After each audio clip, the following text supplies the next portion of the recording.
Assalamualaikum warahmatullahi wabarakatuh. Kami dari kelompok 6 akan mempresentasikan materi tentang anggaran bahan baku. Pertama-tama, perkenalkan, nama saya Triana Purwarini Widyasta dengan NIM belakang 014. Saya Egi Triana dengan NIM akhir 012.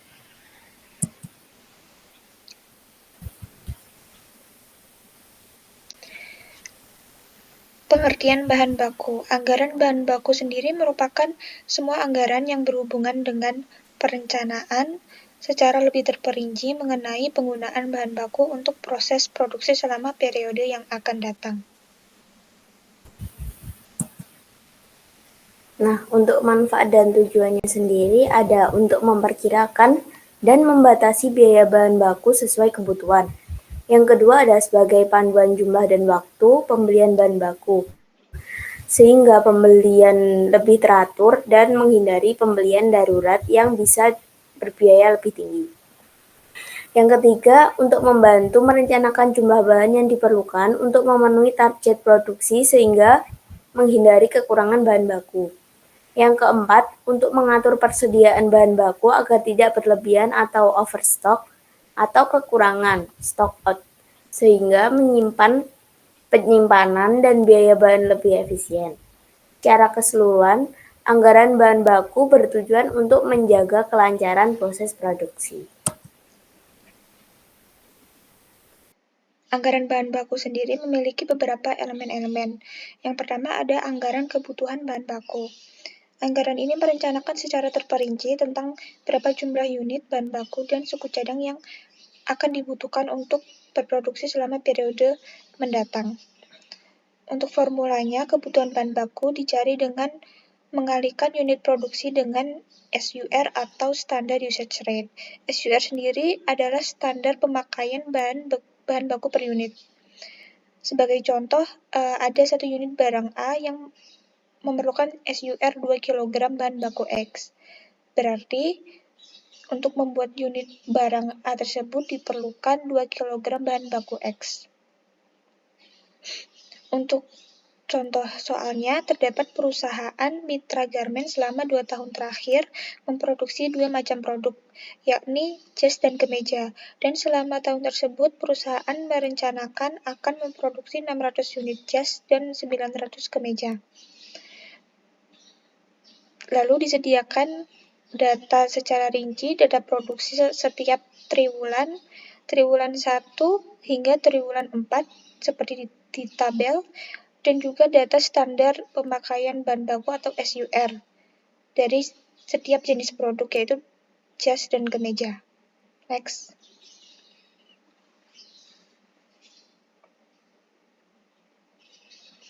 Setelah mengetahui datanya, kita langsung membuat anggaran kebutuhan bahan baku perusahaan mitra garmen untuk tahun 2011. Seperti yang disebutkan tadi bahwa mencari kebutuhan bahan baku dengan mengalihkan unit produksi dengan SUR. Sebagai contoh, triwulan 1, 120 unit dikalikan dengan 2 meter per unit sebagai SUR-nya, yang menghasilkan 340 meter. Dilanjutkan dengan triwulan 2, 180 unit dikalikan 2 meter per unit, menghasilkan 360 meter. Lalu untuk kain polos triwulan 1, 120 unit dikalikan 3 meter per unit, yang menghasilkan 360 meter, dan triwulan kedua kain polos 180 unit dikalikan 3 meter per unit, menghasilkan 540 meter. Begitu juga dengan selanjutnya hingga menghasilkan jumlah kebutuhan bahan baku untuk kain motif sebesar 2.100 meter dan total kebutuhan bahan baku kain polos sebesar 3.600 meter. Next. Lalu elemen yang kedua ada anggaran pembelian bahan baku. Anggaran ini menentukan jumlah yang direncanakan untuk bahan baku yang dibeli, biaya yang diperkirakan, dan juga tanggal waktu pengiriman. Sebagai rencana kuantitas atau jumlah bahan baku yang harus dibeli oleh perusahaan dalam periode mendatang. Untuk mencari unit bahan baku yang dibeli menggunakan formula menjumlahkan kebutuhan bahan baku dengan persediaan akhir bahan baku yang nantinya akan menghasilkan jumlah kebutuhan sementara, lalu jumlah kebutuhan sementara akan dikurangi dengan persediaan awal bahan baku hingga akhirnya menghasilkan unit bahan baku yang dibeli. Setelah mengetahui unit bahan baku yang dibeli, maka unit bahan baku yang dibeli tersebut dikalikan dengan harga beli per unit untuk mencari pembelian bahan baku. Untuk contohnya, terdapat PT Nikmat Jaya. PT Nikmat Jaya adalah sebuah perusahaan yang memproduksi dan menjual jaket kulit yang menggunakan dua macam bahan baku, yakni kain satin dan kulit. Pada saat ini, pimpinan perusahaan mulai menyusun rencana pembelian bahan baku untuk tahun 2024. Nah, sebagian dari perencanaan yang telah disusun adalah terdapat rencana produksi dari triwulan 1, yaitu 5.000 unit, triwulan 2, 6.400 unit, triwulan 3, 5.000 unit, dan triwulan 4, 6.500 unit. Lalu ada data SUR untuk setiap jenis bahan, seperti di tabel. Next.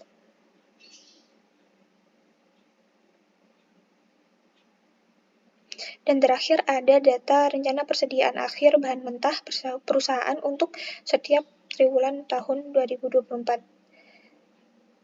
Berdasarkan data tersebut, diminta untuk menyusun anggaran pembelian untuk kedua bahan baku selama tahun 2024. Pertama, kita akan menyusun anggaran kebutuhan bahan bakunya terlebih dahulu. Seperti yang disebutkan sebelumnya, bahwa untuk mencari kebutuhan bahan baku, mengalihkan unit produksi dengan SUR-nya. Untuk kain satin sendiri, sebagai contoh triwulan pertama, 5.000 unit dikalikan 3 meter per unit menghasilkan kebutuhan 15.000 meter. Lalu untuk triwulan 1 bahan kulit, 5.000 dikalikan 2 meter per unit yang menghasilkan kebutuhan 10.000 meter. Begitu juga dengan triwulan-triwulan berikutnya yang menghasilkan total kebutuhan untuk kain satin 67.500 meter dan total kebutuhan untuk kulit 45.000 meter. Next.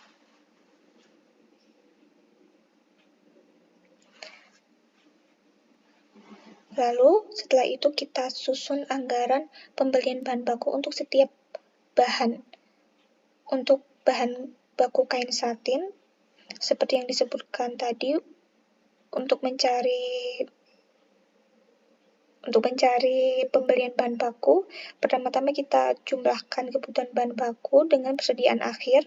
Contohnya triwulan 1 untuk kain satin 15.000 ditambah 2.000 menghasilkan kebutuhan sementara 17.000 meter. Lalu kita kurangi 17.000 dengan 1.000 yang merupakan persediaan awal, yang menghasilkan 16.000 unit. 16.000 unit lalu kita kalikan dengan harga per meternya, yaitu 20.000. 16.000 dikalikan 20.000 menghasilkan jumlah pembelian untuk triwulan 1 320 juta. Begitu juga dengan triwulan-triwulan berikutnya yang menghasilkan total pembelian kain satin 1.410.000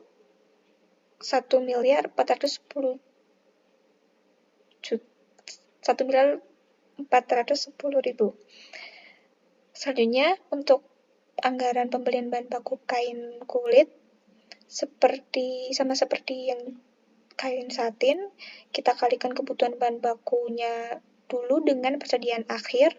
Untuk triwulan 1, 10.000 dikalikan dengan 1.500 menghasilkan 11.500.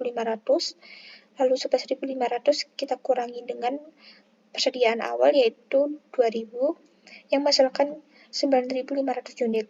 Lalu 9.500 unit dikalikan dengan harga per meternya, yaitu 50.000. 9.500 dikalikan 50.000 menghasilkan 475 juta. Begitu juga dengan triwulan-triwulan berikutnya, hingga menghasilkan total jumlah pembelian bahan baku kain kulit sebesar 2.350.000. Next.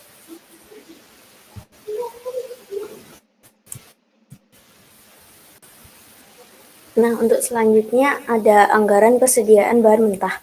Anggaran ini menentukan tingkat persediaan bahan mentah dan suku cadang yang direncanakan dalam bentuk biaya dan jumlahnya. Dalam anggaran ini perlu dirinci hal-hal sebagai berikut. Yang pertama ada jenis bahan mentah yang digunakan, yang kedua ada jumlah masing-masing jenis bahan mentah sisa, yang ketiga ada harga per unit masing-masing jenis bahan mentah, dan yang keempat ada nilai bahan mentah yang disimpan sebagai persediaan. Untuk rumus mencari anggaran persediaan bahan mentah sendiri ada nilai bahan mentah sama dengan unit persediaan bahan mentah dikalikan dengan harga bahan mentah per unit. Nah, untuk contohnya, PT Mitra Garmen pada awal tahun 2021 memiliki persediaan 1.000 meter dan harga bahan mentah stabil selama tahun tersebut sebesar 60.000 per meter. Diketahui persediaan akhir sebagai berikut. Dari data tersebut, diminta untuk menyusun anggaran persediaan bahan mentah kulit super tahun 2021.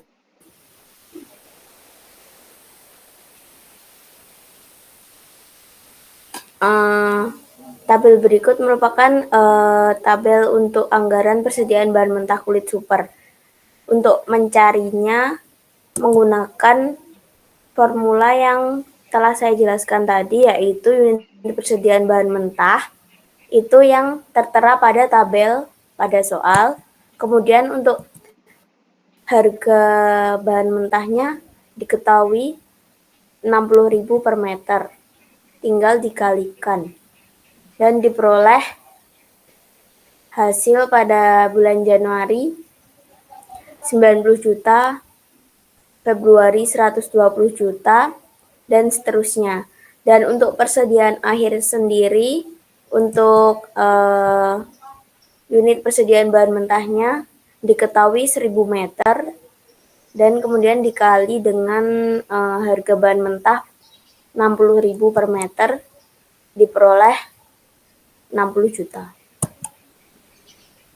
Yang selanjutnya ada anggaran biaya bahan mentah yang habis diproduksi.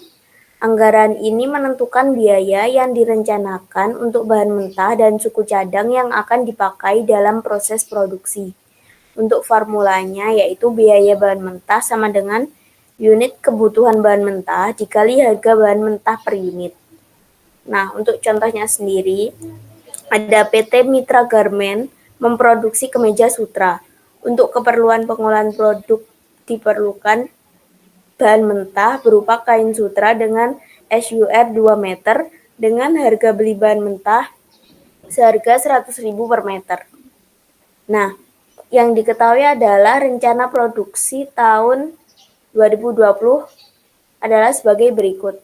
Pada periode Januari jumlahnya 250, Februari 250, Maret 400, triwulan 2 900, triwulan 3 1100, triwulan 4 1000. Nah, berdasarkan data tersebut, kita diminta untuk menyusun anggaran biaya bahan mentah yang habis dipakai pada tahun 2020. Untuk penyelesaian kasus ini ada dua hal yang dilakukan. Yang pertama, kita mencari anggaran kebutuhan bahan mentah. Untuk mencarinya yaitu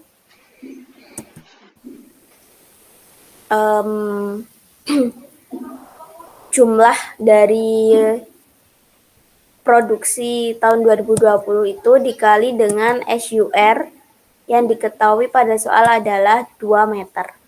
Dan diperoleh dengan kebutuhan bahan mentah yang tertera pada tabel. Kemudian kebutuhan bahan mentah tersebut ditotal dan hasilnya adalah 7.800 meter. Yang kedua, kita mencari anggaran biaya bahan mentah yang habis dipakai. Kita tadi kan sudah mencari kebutuhan bahan mentah per meternya ya. Kemudian tinggal dikali dengan harga bahan mentah per unitnya yang diketahui adalah 100.000 per meter. Dan diperoleh biaya bahan mentah sebesar Januari 50 juta, Februari 50 juta, Maret 80 juta, triwulan 2 180 juta, triwulan 3 220 juta, triwulan 4 200 juta. Kemudian total dari biaya bahan mentah tersebut adalah 780 juta.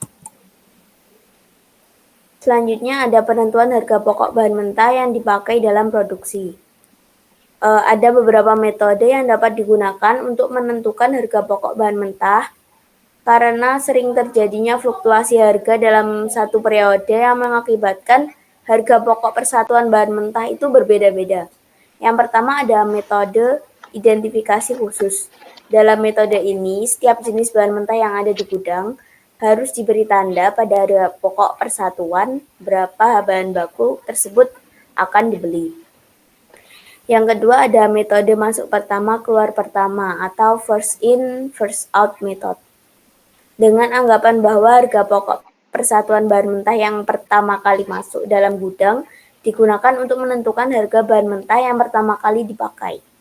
Yang ketiga ada metode masuk terakhir keluar pertama atau last in first out method.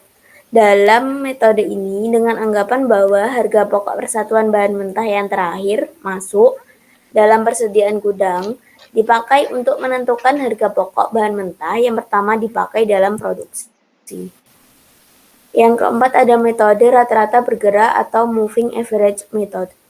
Dalam metode ini, persediaan bahan mentah yang ada di gudang dihitung harga pokok rata-ratanya dengan cara membagi total harga pokok dengan jumlah satuannya. Yang kelima ada metode biaya standar. Metode ini, bahan mentah yang dibeli dalam kartu persediaan adalah sebesar harga standar, yaitu harga taksiran yang mencerminkan harga yang diperkirakan untuk tahun anggaran tertentu. Dan yang terakhir ada metode rata-rata harga pokok bahan baku akhir tahun. Dalam metode ini, pada tiap akhir bulan, dilakukan perhitungan harga pokok rata-rata persatuan tiap jenis persediaan bahan mentah yang ada di gudang untuk dipakai dalam produksi pada bulan berikutnya. Ini ada beberapa sumber yang kita gunakan sebagai bahan presentasi. Sekian presentasi dari kelompok 6. Bila ada kurang lebihnya, mohon maaf. Wassalamualaikum warahmatullahi wabarakatuh.